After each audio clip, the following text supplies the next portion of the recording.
Cauliflower വെച്ചിട്ട് simple മസാലയിൽ ഒരു അടിപൊളി റൈസ് ഉണ്ടാക്കി എടുത്താലോ. ലഞ്ച് ബോക്സിലെല്ലാം കൊടുത്തുവിടാൻ വേണ്ടിയിട്ട് പറ്റിയൊരു ഐറ്റാണ്. കുട്ടികൾക്കെല്ലാം എന്തായാലും ഇഷ്ടപ്പെടും. വീഡിയോ ഫുള്ളായിട്ടൊന്ന് കണ്ടു നോക്കേ. ഇതുണ്ടാക്കാൻ വേണ്ടിയിട്ട് ആദ്യം തന്നെ കുറച്ച് കോളിഫ്ലവർ എടുത്തിട്ടുണ്ട്. കോളിഫ്ലവർ ഈ ഒരു വലുപ്പത്തിൽ കഷ്ണങ്ങളാക്കിയിട്ട് നന്നായിട്ട് കഴുകിയിട്ടെടുക്കാം. ഇനി ഒരു പാത്രത്തിൽ കുറച്ച് വെള്ളം ഒന്ന് ചൂടായിട്ട് വരുമ്പോൾ അതിൻ്റെ അകത്തേക്ക് കുറച്ച് ഉപ്പിട്ട് കൊടുക്കാം. കൂടെ തന്നെ കുറച്ച് മഞ്ഞൾപ്പൊടി കൂടി ഇട്ട് കൊടുക്കാം.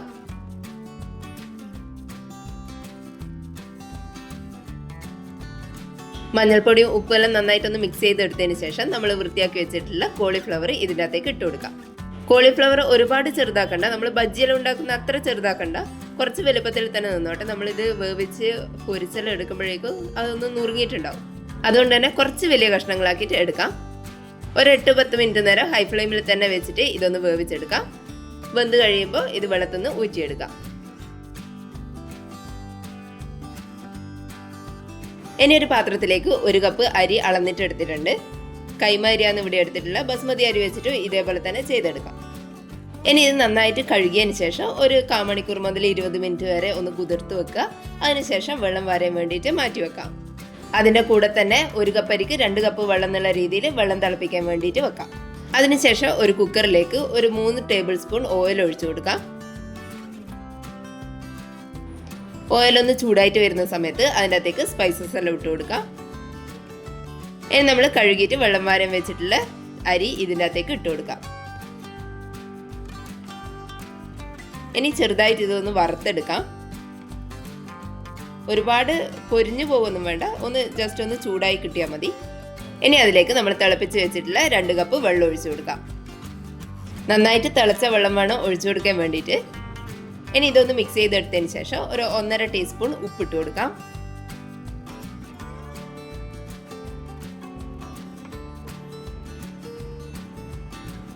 ഇനി ഇതിലേക്ക് ഒരു ചെറുനാരങ്ങയുടെ പകുതി പിഴിഞ്ഞിട്ട് ഒഴിച്ചു കൊടുക്കാം.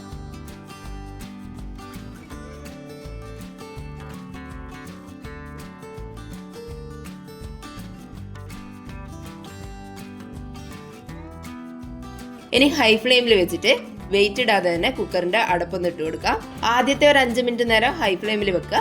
പിന്നെ ഒരു 3 മിനിറ്റ് നേരം ലോ ടു മീഡിയം ഫ്ലെയിമിൽ വെച്ചിട്ട് ഇതൊന്ന് കുക്ക് ചെയ്തെടുക്കാം. അതിനുശേഷം ഫ്ലെയിം ഓഫ് ചെയ്തിട്ട് വെയിറ്റ് ഇട്ട് കൊടുത്തിട്ട് മാറ്റി വെക്കാം. ഇനി നമ്മൾ വേവിച്ച് വെച്ചിട്ടുള്ള കോളിഫ്ലവറിലേക്ക് ഒരു 1.5 ടീസ്പൂൺ മുളക് ഇട്ട് കൊടുക്കാം. ഇനി ഇതിൻ്റെ അകത്തേക്ക് ഒരു 1/4 ടീസ്പൂൺ ഉപ്പിട്ട് കൊടുക്കാം. ഉപ്പിട്ടിട്ടാണ് നമ്മൾ വേവിച്ചെടുത്തിട്ടുള്ളത്, അതുകൊണ്ട് കുറച്ച് ഉപ്പിട്ട് കൊടുത്താൽ മതിയാവും. ഇനി ഇതിൻ്റെ അകത്തേക്ക് ഇഞ്ചിയും വെളുത്തുള്ളിയും പച്ചമുളകും ചതച്ചത് 1 ടീസ്പൂൺ ഇട്ട് കൊടുക്കാം.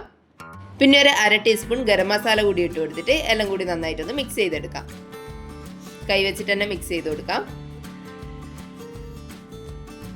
ഇതുപോലെ നന്നായിട്ട് മിക്സ് ചെയ്തെടുക്കാം. ഇനി ഒരു പാത്രത്തിൽ കുറച്ച് ഓയിൽ ഒഴിച്ചു കൊടുക്കാം.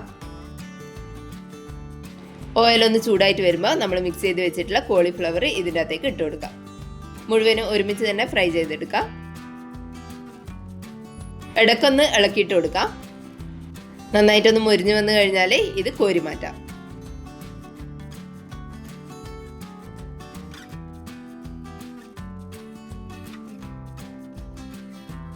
ഇനി ഇതിലേക്ക് ഒരു വലിയ സവാള തിന്നായിട്ട് അരിഞ്ഞിട്ട് ഇട്ട് കൊടുക്കാം.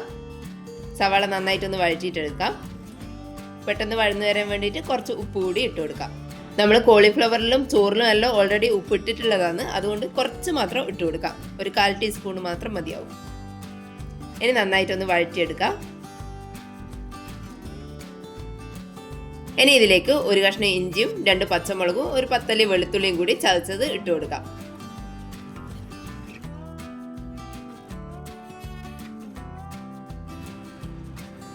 ഇനി ഇതിലേക്ക് പൊടികൾ ഇട്ട് കൊടുക്കാം. 1 ടീസ്പൂൺ മുളക് പൊടി ഇടുക, 1/4 ടീസ്പൂൺ മഞ്ഞൾപ്പൊടി ഇട്ട് കൊടുക്കാം. പിന്നെ ഒരു 1/2 ടീസ്പൂൺ ഗരം മസാല ഇട്ട് കൊടുക്കാം. കുറച്ച് മല്ലിപ്പൊടി കൂടി ഇട്ട് കൊടുക്കാം. ഇനി ഇതെല്ലാം കൂടി ഒന്ന് മിക്സ് ചെയ്തെടുക്കാം. പൊടികളെ പച്ചക്കുത്തെല്ലാം മാറുന്നവരെ ഒന്ന് വഴറ്റി കൊടുക്കാം. ഒരു ലോ ടു മീഡിയം ഫ്ലെയിമിൽ വെച്ചിട്ട് ഇതുപോലെ ഒന്ന് വഴറ്റി കൊടുത്താൽ മതിയാവും. ഇനി ഇതിലേക്ക് നന്നായിട്ട് പഴുത്തിട്ടുള്ള ഒരു തക്കാളി ചെറുതായിട്ട് അരിഞ്ഞിട്ട് ഇട്ട് കൊടുക്കാം. തക്കാളി കൂടി നന്നായിട്ട് വെന്തുടയുന്നവരെ ഇതുപോലെ തന്നെ വഴറ്റി കൊടുക്കാം. വേണമെങ്കിൽ കുറച്ച് സമയം മൂടി വെച്ചിട്ട് കുക്ക് ചെയ്തെടുത്താലും മതിയാവും. തക്കാളിയെല്ലാം നന്നായിട്ട് ഉടഞ്ഞു വന്നു കഴിഞ്ഞാൽ നമ്മൾ ആദ്യം ഫ്രൈ ചെയ്ത് വെച്ചിട്ടുള്ള കോളിഫ്ലവർ ഇട്ട് കൊടുക്കാം. എല്ലാം കൂടി നന്നായിട്ടൊന്ന് മിക്സ് ചെയ്തെടുക്കാം.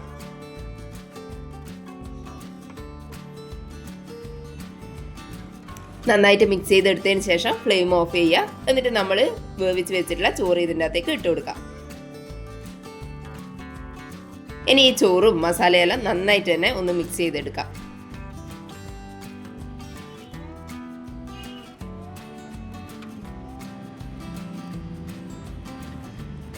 ചോറ് അധികം കുഴഞ്ഞു പോകാത്ത രീതിയിൽ മെല്ലെ മെല്ലെ ഒന്ന് മിക്സ് ചെയ്തെടുക്കാം. ഇതുപോലെ ഒരു വെജിറ്റബിൾ ബിരിയാണീൻ്റെ പരുവത്തിൽ ഒന്ന് മിക്സ് ചെയ്തെടുത്തിട്ടുണ്ട്. ഇനി ഇതിൻ്റെ മേലേക്ക് കുറച്ച് നെയ്യ് കൂടി ഒഴിച്ചു കൊടുക്കാം. എന്നിട്ടൊന്ന് അടച്ചു വെച്ചിട്ട് ഒരു 1/4 മണിക്കൂർ നേരം വെയിറ്റ് ചെയ്യാം. എളുപ്പത്തിൽ ഉണ്ടാക്കാൻ പറ്റിയ നല്ല ടേസ്റ്റി ആയിട്ടുള്ള കോളിഫ്ലവർ റൈസ് റെഡി ആയിട്ടുണ്ട്. ലഞ്ച് ബോക്സിലെല്ലാം കൊടുത്തു വിടാൻ വേണ്ടിയിട്ട് രാവിലെ എളുപ്പത്തിൽ ഉണ്ടാക്കാൻ പറ്റിയ ഒരു റൈസാണ്. കോളിഫ്ലവർ എല്ലാം തലേന്ന് രാത്രി തന്നെ വേവിച്ച് വെക്കുകയാണെങ്കിൽ നമുക്കിതൊരു 1/2 മണിക്കൂർ കൊണ്ട് ചെയ്തെടുക്കാൻ പറ്റുന്നതേ ഉള്ളൂ. നല്ല ടേസ്റ്റുമാണ്, എളുപ്പത്തിൽ ഉണ്ടാക്കാനും പറ്റും. കുട്ടികൾക്കെല്ലാം എന്തായാലും ഇഷ്ടപ്പെടും. ഒരു പ്രാവശ്യം ഇതുപോലെ ഒന്ന് ഉണ്ടാക്കി നോക്കൂ. വീഡിയോ കണ്ടിട്ട് ഇഷ്ടപ്പെട്ടിട്ടുണ്ടെങ്കിൽ ഒന്ന് ലൈക്ക് ചെയ്ത് സബ്സ്ക്രൈബ് ചെയ്യണേ. താങ്ക്